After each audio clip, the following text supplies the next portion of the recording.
اس video میں انشاءاللہ میں آپ کو معجزے کے اوپر ایک معجزہ دکھاؤں گا، یعنی دو معجزے ایک ساتھ۔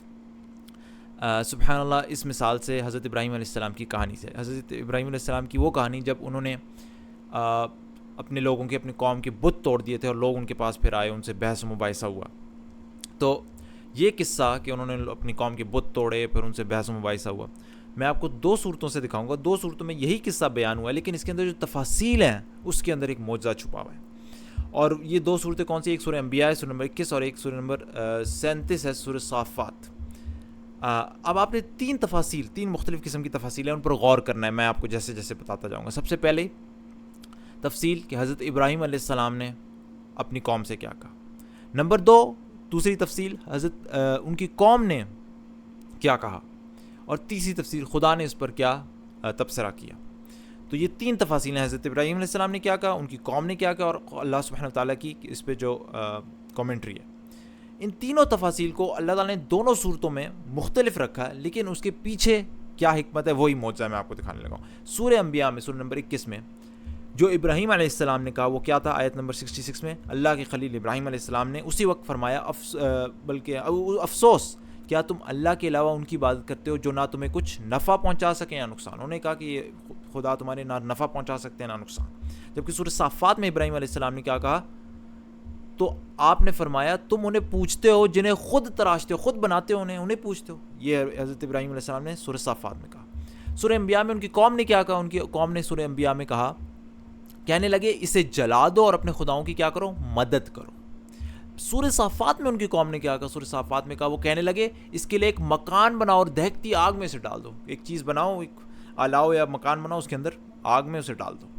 سورہ انبیاء میں اللہ سبحانہ وتعالیٰ نے تبصرہ کیا؟ سورہ انبیاء میں فرمایا ابراہیم علیہ السلام انہوں نے ابراہیم علیہ السلام کا برا چاہا، لیکن ہم نے انہیں ناکام بنا دیا۔ جبکہ سورہ صافات میں اللہ سبحانہ وتعالیٰ نے اس میں کیا فرمایا انہوں نے تو ابراہیم علیہ السلام کے ساتھ مکر کرنا چاہا، لیکن ہم نے انہی کو نیچا کر دیا۔ وہاں پہ تھا ناکام کیا، سورہ صافات میں نیچا کر دیا۔ اب ان تینوں کی تینوں تفاصیل کے اندر فرق، اب آپ اس کی خوبصورتی دیکھیں، یہ آپ کو معجزہ دکھائے گا قرآن کا۔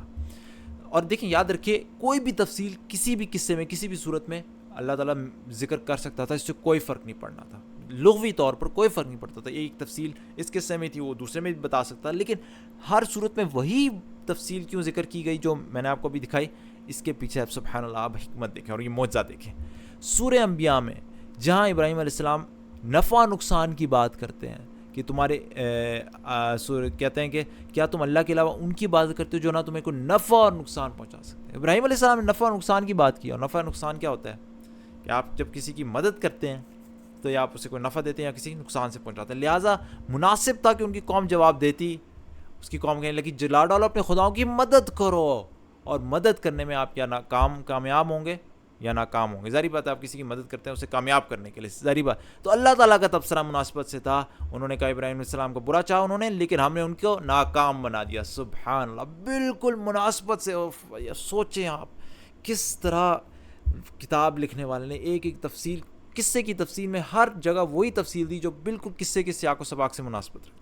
جبکہ سورہ صافات میں سبحان اللہ آپ دیکھیں، سورہ صافات میں حضرت ابراہیم نے ان کے خداؤں کے بارے میں کہا تھا کہ انہیں پوچھتے ہو جنہیں تم تراشتے ہو، انہیں بناتے ہو، ان کے بنانے کا ذکر کیا، کس طریقے سے وہ انہیں بناتے ہیں، جس طرح کہ آپ کوئی عمارت بناتے ہیں، تعمیر کرتے ہیں، اس طریقے سے تم اپنے بتوں کو تراشتے ہو، ان کے تراشنے کا ذکر کیا، انہیں بنانے کا ذکر کیا۔ تو ان کی قوم نے مناسبت سے اللہ تعالیٰ نے ان کی قوم کی بھی اسی تفصیل کا ذکر کیا۔ وہ کہنے لگے اس کے لیے ایک مکان بناؤ اور اسے دہکتی آگ میں ڈال دو۔ انہوں نے بھی، اللہ تعالیٰ نے قرآن میں بھی قوم کا بھی جو کلام ہے وہ اسی کلام کا ذکر کیا جس میں وہ بنانے کی بات کریں، جس طرح حضرت ابراہیم علیہ السلام نے ان کے بتوں کو بنانے اور تراشنے کا ذکر۔ اور اللہ تعالیٰ نے جو کمنٹ اس پہ تبصرہ کیا وہ بھی اسی سے مناسبت رکھتا تھا، کیونکہ جب کسی کو انہوں نے کہا کہ مکان بناؤ اسے آگ میں ڈال دو، انہوں نے آگ میں ڈالنا چاہا، گویا مکان بنا کے انہیں نیچے ڈالنا چاہا، اللہ نے کہا ہم نے انہیں ہی نیچا کر دیا۔ سبحان اللہ، گویا اللہ نے کہا انہوں نے ان کو ڈالنا چاہا، میں نے انہیں ڈال کے نیچا کر دیا۔ سبحان اللہ، سبحان۔ کیا آپ سوچیں، اب ذرا ایک لمحے کے لیے سوچیں،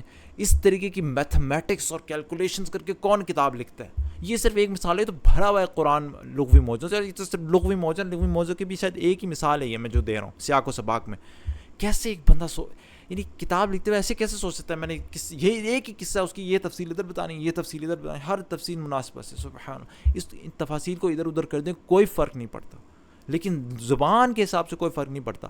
لیکن سبحان اللہ آپ اس کی خوبصورتی اعجاز اس کا معجزہ دیکھیں. سبحان اللہ کیسے ایک ایک تفسیر اپنی جگہ بالکل اپنے سیاق و سباق میں بالکل مناسب بیٹھتی. سبحان اللہ. اس کے بعد یہ تو ایک مثال ہے, اس ایک مثال کو دیکھ کے بندہ حیران ہو جاتا ہے. پورے قرآن کو دیکھے تو پھر کوئی دل میں شک رہ سکتا ہے کہ اللہ کا کلام ہے. اللہ تعالیٰ میں یقین عطا فرمائے کہ اللہ کا کلام ہے. سبحانک اللہم و بحمدک اشہد ان لا الہ الا انت استغفرک و اتوب الیک.